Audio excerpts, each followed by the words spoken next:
What have you learned about this staff and working with them here in the last month? Relentless recruiters. These guys, I tell you what, these guys are phenomenal. To win 4 football games and to put this recruiting class together is a credit to Coach Kingsbury and the rest of these guys. Because as well, you know that the recruiting game is it can be great and it can be relentless, and people will say and do whatever they have to do to get players to come or to change commitments to their school, and for these guys to put this class together is incredible, in my opinion. With the defensive players that were signed today, do you feel pretty confident that you can turn around a defense that sort of the past few years has been struggling?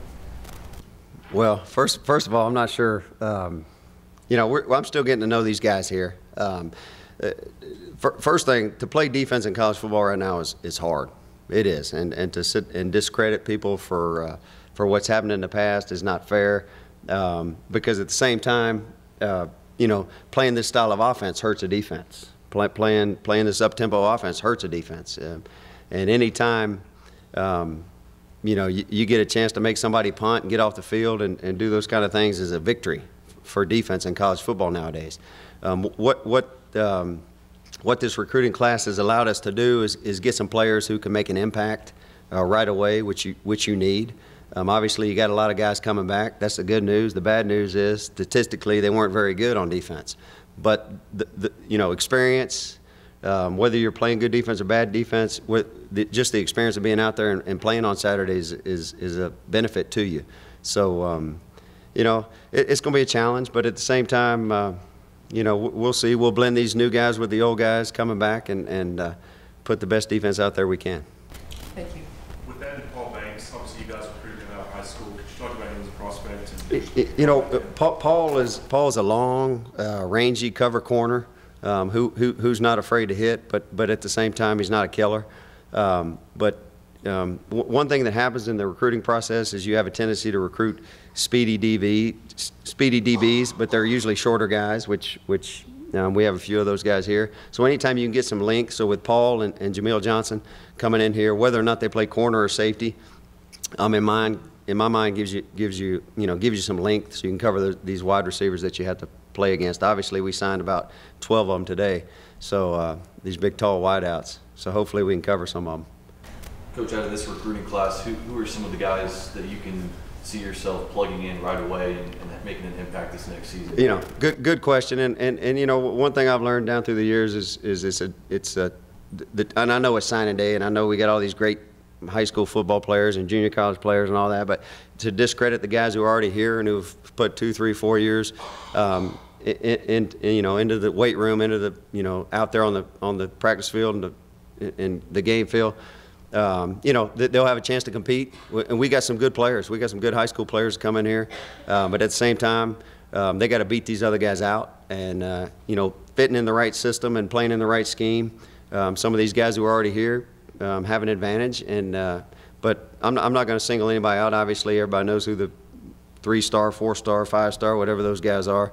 But in my mind, it's just like the NFL. You don't know who you're drafting. Here, you don't. Just because a kid's got 4 stars doesn't mean he's going to be the best player. So they got to come, they got to compete, and they got to work. But the guys we got coming in, we like. Obviously, we didn't get many of them on defense, but the ones we got are quality guys, quality players, and we're excited about them.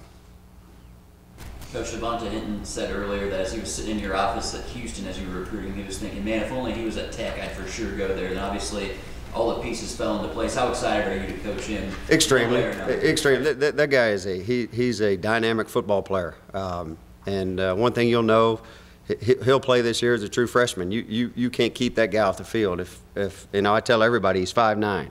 If he was 6 feet tall, the odds of us getting him in Lubbock probably aren't very good. But one thing you'll know about that guy, he's a football player. When he hits people, they go backwards, which nowadays is a lost art. Tackling in college football, it's hard, and that guy's he's a dynamic football player and also a great tackler. So excited to have him. He was going to come here regardless. Coach Curtis and Coach Kingsbury were the first ones to offer him way back when, and that young man's a loyal young man. So I'm blessed to have come here and get to coach him. 6 of them. 3 of them are really long kids.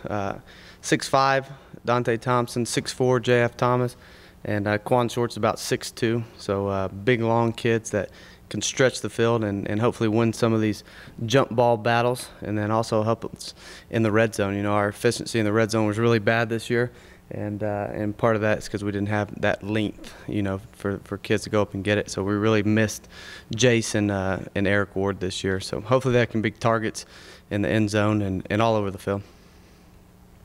You had, you know, with those receivers, you have a lot of different skill sets. So I guess kind of, you know, how excited are you to add, you know, so many different guys that can do a lot of different things? Yeah, absolutely. And we're down on numbers big time. You know, we got, you know, 6 guys on scholarship right now in the receivers room, which is crazy around these parts. So, you know, we wanted to get 6 of them, but I think we addressed every need. We're going to start off Tony Brown and Quan Shorts at Z, both of them. Both of them are big, strong, good route runners, savvy guys that understand the game of football.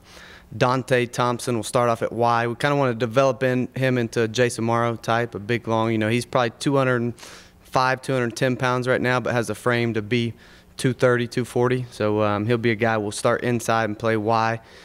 Kiki Coty is a guy that can really run. We had him at camp. He ran 4.39 and 4.41 back-to-back for every coach in here. And so he's a kid that is similar to Jakeem, but a little bit longer. You know, he's probably 5'10", 5'10 and a half. Still a slight frame right now. He's probably 160 pounds, so hopefully get him up to 170, 175, and can really run, stretch the field. JF can do it all if you watch it. I mean, he's that ultimate deep threat ball. Actually, we had him rated as the top receiver in the state of Texas last spring after spring evaluations.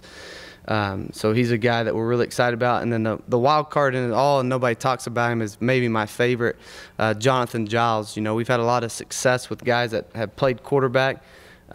He's a guy that had multiple offers, but was so excited when we offered him. It's been his dream to play in this offense, play receiver. And so you always want a kid that's as excited to be here as we were to get him. So so we're going to start him off probably at Y2 and see where he develops into. But, you know, all that stuff we can mix and match. We're going to play the best 8 receivers and give these guys a chance and see who the top, you know, couple are, and we'll play 2 or 3 of them probably next year. So you at H, I guess. Right? Yeah, we're going to start him at H, and then JF will start at X. I think he'll be a really good complement to Devin Lauderdale. I mean, they're totally opposite. I mean, Devin's a small, fast guy, and he's a big, long guy. So I think they'll complement each other well at the X position. And then so we'll have 2 go to Z, 2 to Y, 1 to H, 1 to X. So you feel like several of these could be plugged in right away as starters? Yeah, they're going to have to be, you know, with what we do. You know, we got some guys here. You know, Reginald Davis needs to keep coming along. He was kind of up and down last year, had some bright spots and some not so bright spots. He's a kid that's working hard right now. We're going to rely a lot on him. He's got to fill in there. So you got Reginald and Dylan coming back, who are guys you trust in. Devin really came on at the end of the season, so we look for really big things. He's learning how to work in the weight room right now, and you know, he's improved on the field and off the field. His attitude has totally changed. So we have that, and then inside we have Ian and Jakeem are the only 2 proven guys. You know, Cam played sparingly, but really when you look at it, you know, you got 4 or 5 guys that have had significant amount of playing time around here, and you know, we're going to throw it and rotate 8 to 9 guys in. So some of those guys are going to have to step in and play a key role for us. Thanks. And you guys, the last couple of years, obviously losing physical guys like Eric and Bradley. Do you feel like you have a couple of guys in this class that can kind of bring that mentality in this wide receiver class? Yeah, no doubt. You know, and too, just with them being bigger bodies. Even when you look at, you know, Jonathan Giles is 195 pounds right now, and same thing with Quan Shorts is 192 pounds. So you know, everybody besides Kiki is really a physical dominant presence, which, you know, a year and summer in the weight room, add a little bulk on them will be big time. But yeah, so we'll get away from having some of the smaller body types out there, and hopefully they can, you know, just with that length, they can control the perimeters a little bit better in our screen game, because that's something we got to improve on too. Were you pleasantly surprised by landing J.F. Thomas, obviously originally committing to TCU? Was that a surprise to you at all, and talk about what you're getting out of him? Yeah, I mean, really dynamic player. He's good with the ball in his hands, you know, for being that big. He's a basketball player that really excelled his first 2 years at South Oak Cliff in basketball, and they got him out to play football. And since then, his body control and his ball skills are unprecedented for, you know, not playing football for that long. So, yeah, he's a kid that could step in, really confident kid that has some swagger, has some toughness about him, and really wants the ball in his hands, which is what you want at the wideout position, especially around here. I had to compare him to a guy. Is he kind of a guy like Jared Hicks, maybe? Yeah, probably. I'd say probably a little more athletically. You know, he's a little more raw right now, but athletically probably a little bit better than Jarrett. Probably runs a little better, jumps a little bit better. How tough is it to not take a quarterback in this class? Yeah, not as tough. I mean, it's obviously, you know, with how everything happened, not exactly what you wanted, but the fact of the matter is you look at our roster and you feel really good with 2 guys right now, which is important. And to this day and age, I mean, as you all know, we did some research. I think 8 of the last 10 that have signed here, or 7 of the last 10 have transferred. So it's just it's the new fad in football, you know, at that quarterback position. If you don't play and you don't play early, you know, it's as you know, the new age of recruiting with social media, and these guys are lifted up on a pedestal and they come in as 4 and 5 stars, and then you got to bring them down to earth after that, and it doesn't sit well. And so, you know, guys are transferring all over the country, and you see that. So we got depth right now. I mean, we got those 2 guys, and then Shimnick's a kid that is a guy that's a scholarship caliber guy that we have here, and he's been learning the system and really interested. His arm's as good as anybody we have on campus right now. So it'll be interesting to see if he can process it out there and get through his reads and make good decisions. But there's 3 guys that we have right there, and so that's all we really need next year. And those two guys, Davis and Patrick, are still young guys, need a ton of reps, and it'll be fun to watch them compete. But you know, we got to address some other needs. I mean, I think if you look at it, our biggest needs on offense were up front, offensive line-wise. We need depth right now, and I think this is as good a class as we've ever signed here, top to bottom, up front, and we needed wideouts, and we got 6 really good ones. So so really happy with that. And then, you know, our running back is a guy that was recruited by everybody in the nation. Coach Jinks did a phenomenal job of getting that guy committed early, building a great relationship, and fought off everybody from Michigan to Florida State to Baylor to Texas down the stretch, A&M, you name it, and they came after him late. So Corey's the guy that, you know, fastest 200 in the nation, and it'll be a lot of fun to watch him, you know, hit the hole.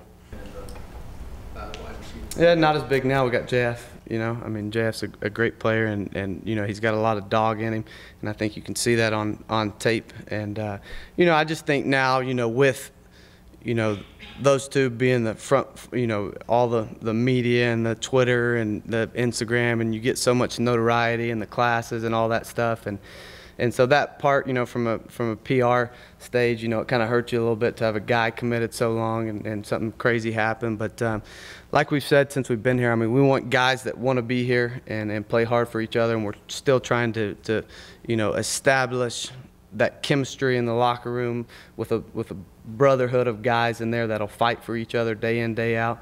And so that's what we want, and we feel like we got a lot of kids, you know, today that signed with us that want to be at Texas Tech, and they have a lot to prove, and a bunch of them stuck with us through not so good season. They had other great opportunities, which shows a lot about their character, and so, you know, we couldn't be more happy. You know, a guy like Madison that, you know, all the Big 12 makes long pushes at towards the end of this thing, and he says thanks but no thanks. Connor Dyer, same thing. I mean, those are guys that are true Red Raiders, and they want to be here, and I think that they're doing all the right things for this program, and that's who we want in these seats during a team meeting.